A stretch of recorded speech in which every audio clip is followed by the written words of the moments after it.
Donc Christophe, victoire 3-0, troisième victoire d'affilée, j'imagine que tout va bien en ce moment au MVB? Tout va bien, on prend beaucoup de confiance. On prend du plaisir aussi beaucoup. L'équipe est en train de, au-delà de la performance qu'elle réalise, de se construire. Et très positivement, je trouve.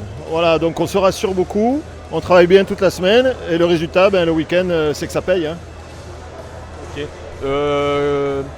On sent que sur ce match, vous avez été vraiment maître du jeu. Enfin, à aucun moment on vous a senti dérangé par cette équipe de France Avenir? Oui, on sait que cette équipe, elle est en formation complète, elle a été renouvelée à 80%. Des jeunes, on sait que par moment, c'est encore un peu irrégulier.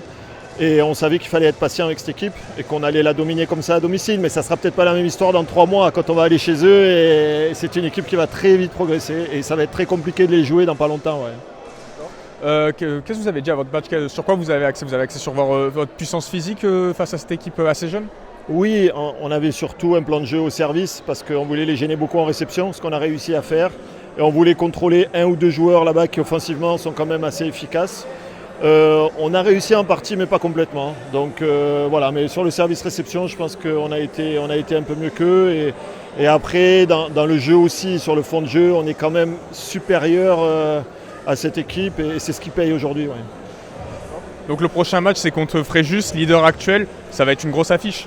Oui, voilà, mais ce qu'on voulait, c'était avec la victoire de la semaine dernière, surtout bonifier les choses ce soir avec la victoire pour aller complètement libéré et détendu chez un des leaders. Fréjus, on va enchaîner 2 déplacements, un à Fréjus et un à Reims, 2 matchs très compliqués pour nous. Mais là, avec les points qu'on a capitalisés, on y va tranquille. Même en perdant, on va rester dans le haut du tableau, donc c'est parfait. On va aller jouer notre chance crânement là-bas, mais de façon libérée, sans aucune pression. Et c'est ça qui est intéressant avec ce groupe.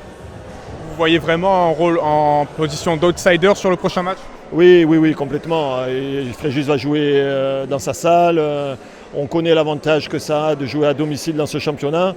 Mais en plus, Fréjus, c'est une équipe qui, même sur les matchs amicaux, nous a dominés tout le temps. Pour l'instant, elle nous est supérieure. Voilà, on y va en vrai outsider.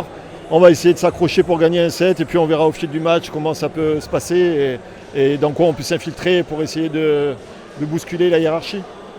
L'équipe tourne bien en ce moment. Est-ce qu'on peut commencer à imaginer finir dans les premières places du classement à la fin de l'année ou c'est encore trop tôt? Nous, on a un objectif de se qualifier pour les playoffs.